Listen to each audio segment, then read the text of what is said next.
Bienvenido al lugar donde cuando oigas trotar tienes que pensar en cebras. Hola a todos, ¿cómo estáis? Bueno, hoy vamos a hablar de otra de las enfermedades, de las denominadas enfermedades raras. En este caso vamos a hablar de la enfermedad de Behçet. Esta enfermedad se conoce también con el nombre de la enfermedad de la ruta de la seda. ¿Y por qué tiene ese nombre tan curioso? Pues bueno, porque se ha visto que hay una elevada prevalencia, es decir, hay más pacientes que tienen esta enfermedad a lo largo de todo lo que es la antigua ruta de la seda. Sobre todo en Turquía, donde es extraordinariamente prevalente. De hecho no se considera una enfermedad rara allí, de hecho afecta a una de cada 1000 personas más o menos, con lo cual no llegaría al límite de enfermedad rara, pero desde China, pasando por todo lo que es la zona de Irán, Siria y todo eso, Turquía, como hemos dicho, Italia, todo lo cuenca mediterránea, hasta llegar a España. En toda esa zona es donde es más prevalente, pero salvo en el caso de Turquía sigue siendo una enfermedad rara en norma general. Por ejemplo, en el caso de Sudamérica es todavía mucho más rara, estaríamos hablando de prevalencias mucho más bajas. ¿En qué consiste esta enfermedad? Bueno, es una enfermedad de las denominadas inmunitarias o autoinflamatorias en este caso, pero bueno, para que nos entendamos, una de estas enfermedades que afectan cuando el sistema inmune se vuelve un poco loco. ¿Qué pasa en este caso? Pues se produce lo que se llama una vasculitis. Vasculitis hay de muchos tipos, ¿vale? Y están de gran vaso o de pequeño vaso. El Behçet da un tipo particular de vasculitis. Según cómo es cada vasculitis, pues se llama de una forma u otra. En concreto en el Behçet afecta tanto a arterias como a venas, pero de pequeño mediano calibre.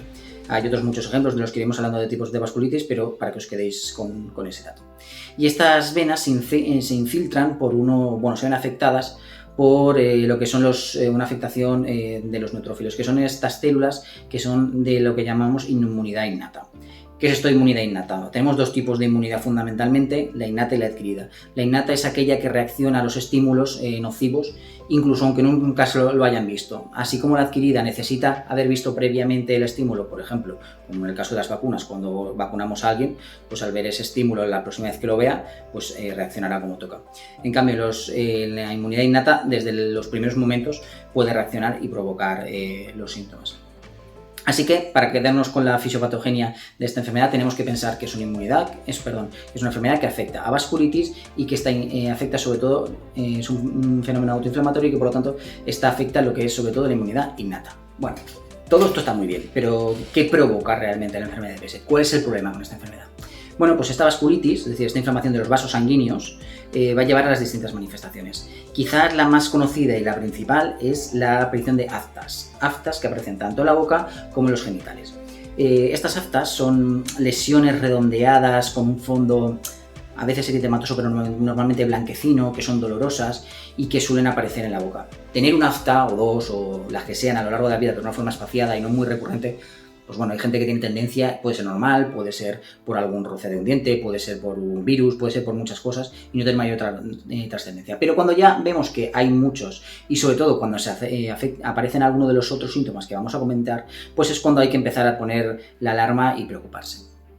Pero aparte de afectar la boca, también afecta a genitales. Pueden aparecer lesiones en el glande, lesiones en la vulva y esas lesiones pues evidentemente son dolorosas. Así que cuando veamos o pensemos en un paciente que tiene tanto lesiones aftosas en la boca como en genitales, sobre todo en la boca, siempre nos tiene que sonar la alarma del posible Behçet. Que luego puede serlo o no, pero eso digamos que es el signo alarma que hay que seguir.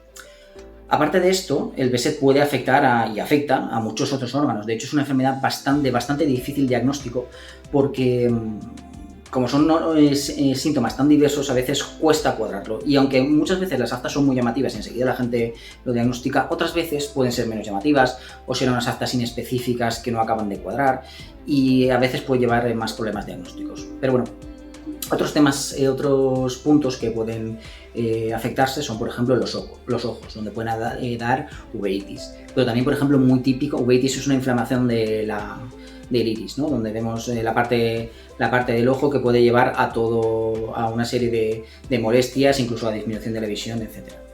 Pero también es muy típica la afectación por ejemplo, a nivel cutáneo. ¿Vale? A nivel cutáneo pueden aparecer lo que se llama como foliculitis, es decir, pequeños granitos, esos típicos granitos de pus que a veces se hacen alrededor de un pelete que hay que desenquistar, lo que sea, pues eso es una foliculitis. Pero cuando afecta a muchos sitios a la vez, pues es una foliculitis y puede ser un síntoma de enfermedad de Behçet. No significa que a cada uno que tenga esto vaya a tener un Behçet, pero bueno, es una manifestación que puede estar ahí. Puede parecer también, por ejemplo, una es que a veces los nombres de medicina pueden ser muy complicados. Tromboflebitis, que es una inflamación de las venas superficiales de las piernas normalmente, pero también puede aparecer en los brazos, incluso en el abdomen, etcétera, que puede ser doloroso, que aparece como un cordón, como una vena dura, engrosada y que puede ser doloroso. Pero los síntomas pueden ser muy amplios. Otro órgano que se puede ver afectado es el sistema nervioso, sobre todo el central, pero también periférico. A nivel del sistema nervioso central, a nivel, por ejemplo, del cerebro, puede provocar lo que se llama una meningitis aséptica. Alguno habréis oído alguna vez lo que es una meningitis, ¿no? Que es una bacteria que se mete a la meninge, que a lo mejor se oye mucho en los niños y tal, aunque también aparece en adultos. Pues una meningitis aséptica sería lo mismo, pero que en este caso es la propia meninge que se autoinflama, por aquello de autoinflamatorio, sin que haya ningún bicho de por medio. Es una reacción autoinflamatoria del organismo. Puede haber la meningitis aséptica, pueden haber lesiones de neuritis óptica, es decir, una inflamación del nervio que va al ojo y que lleva a la visión, y puede haber lesiones desmielinizantes, que, bueno, lo de las lesiones desmielinizantes os tiene que sonar a esclerosis múltiple, ¿vale? Esta enfermedad que, bueno, tú habréis oído alguna vez, una enfermedad que, bueno, es una inflamación también del sistema nervioso que poco a poco va dejando secuelas y que puede llevar a, pues, acabar con sillas de rueda, etc. Pues uno de los diagnósticos diferenciales que hay que hacer cuando una persona es diagnosticada de esclerosis múltiple, por ejemplo, es la enfermedad de Behçet. También puede haber problemas de mielitis, es decir, afectación de la médula espinal, también ya a lo mejor en grado menos fuerte, pues tenemos problemas como, por ejemplo, cefaleas de repetición, crisis epilépticas, es decir, no es que las crisis no son importantes, pero que son síntomas muy variados los que pueden afectar al sistema nervioso central. Pero bueno, puede afectar a casi cualquier nivel. También es muy típico, por ejemplo, la aparición de aneurismas de la arteria pulmonar. Eso es prácticamente patognomónico. Patognomónico significa que si aparece es un Behçet. Un aneurisma de la arteria pulmonar es la arteria que saca la sangre del corazón y la lleva hacia el pulmón, tenga un aneurisma. Y un aneurisma es una dilatación, habréis oído alguna vez un aneurisma de aorta, que es una dilatación de la aorta que puede romperse y provocar la muerte. Pues puede pasar lo mismo, pero a nivel de la arteria pulmonar. Por suerte, ahí, bueno, pues sabiendo que eso puede estar ahí, se puede vigilar y actuar en consecuencia. También, por ejemplo, es muy típico las trombosis venosas profundas, es decir, una trombosis de las venas que van por dentro de las piernas, normalmente, pero también puede ser los brazos, de las venas que van por dentro de las piernas, y esa trombosis llevar a, en algunos casos, que se desprenda un trozo del trombo que está en las piernas, irse a un pulmón y dar un tromboembolismo pulmonar. Con lo cual, veis que es una enfermedad muy variada y que hay que tomarse en serio porque los síntomas son extremadamente variados y a veces puede llegar a costar ensamblar el puzzle, y por eso a veces que son enfermedades que se tardan en diagnosticar. Y uno de los problemas con el diagnóstico justamente es que no hay una prueba que yo pueda decir le pido esta analítica en la sangre y me va a decir que es una enfermedad de Behçet. No existe ese marcador. Es cierto que hay algunos marcadores y algunas pruebas que nos pueden apoyar el diagnóstico, que fundamentalmente son la determinación del HLA. El HLA es, digamos, la tarjeta de identificación que tienen las células. Esa tarjeta permite al sistema inmune reconocer que esa célula es tuya y, por lo tanto, no atacar a esa célula. En determinados casos, el HLA B51 puede estar asociado a la aparición de una enfermedad de Behçet. ¿Significa que todos los que tienen este HLA van a tener una enfermedad de Behçet? No, para nada. Es un HLA que no es patológico. Eso no significa que yo tenga una enfermedad por tener ese HLA. Pero sí que es cierto que es más fácil desarrollar esa enfermedad. Como hay HLAs que se asocian, por ejemplo, a celiaquía. O HLAs que se asocian a espondilitis anquilosante. Una enfermedad también, bueno, no rara, pero casi, que afecta, por ejemplo, a la columna, sobre todo lumbar, etc. Es decir, es una asociación. No es si yo tengo esto, tengo esta enfermedad. Otra cosa que puede apoyar el diagnóstico es el fenómeno de patergia. ¿Esto qué es? Quizá alguno, o lo hayáis oído o lo hayáis visto en un familiar, os hayan hecho alguna vez la prueba del Mantoux. La prueba del Mantoux es coger el brazo, inyectar un poco de, un derivado de una micobacteria tuberculosa, de tuberculosis, y ver cómo reacciona. Si tu cuerpo reacciona a eso, significa que tú has estado expuesto a la tuberculosis y que, por lo tanto, pues puedes tener lo que se llama una infección tuberculosa latente o incluso una tuberculosis activa. Pues con la prueba de patergia pasa parecido, solo que como hay tanta característica autoinflamatoria, el mero hecho de poner un poquito de solución salina dentro del brazo, no hace falta, no es intravenoso, es subcutáneo, hace que salga una buena bambolla, un buen abón, que se indura, y que eso, si sale, es lo que se denomina una prueba de patergia positivo. Con todos estos datos, la clínica que tenemos, el HLA y la patergia, podemos llegar a ver si este paciente cumpliría lo que se llaman criterios de enfermedad de Behçet. Siempre que oigas lo de diagnóstico por criterios, tiene que saltar un poquito la alarma y ponerlo las orejas para adelante, para arriba. ¿Por qué? Porque la medicina, como he dicho muchas veces, no se basa, o sea, la biología no se basa en criterios. La biología es un constante, una cosa continua, no va en cajones cerrados, con lo cual habrá un paciente que tenga muchas características de Behçet, pero no entre estrictamente a cumplir los criterios per se. Por eso vas a dejar de tratarlo como un Behçet o manejarlo como un Behçet. Pues no, porque al final con el tiempo va a acabar desarrollándolo o no, pero al final tú ves unas características clínicas que te recuerdan tanto a un Behçet que tienes que decir, voy para adelante y lo trato. Hablando del tratamiento. El tratamiento de la enfermedad de Behçet también es bastante variado.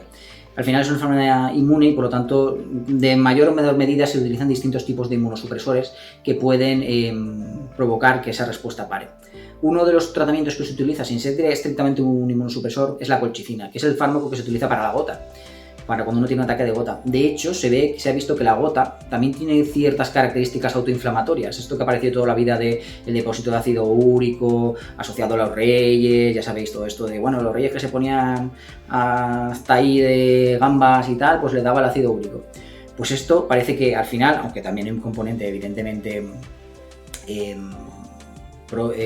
la dieta, parece que hay un fenómeno inflamatorio detrás, autoinflamatorio en este caso. En cualquier caso, esto era un paréntesis. Pues esa colchicina se utiliza también para la enfermedad de Behçet y puede mejorar tanto los síntomas cutáneos como los síntomas articulares que no hemos comentado.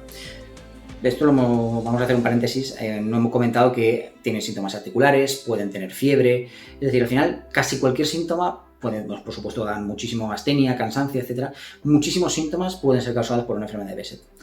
Ya iremos comentándolo esto y a lo mejor salirse un poco, pero no hay que leer los síntomas en el conjunto del paciente.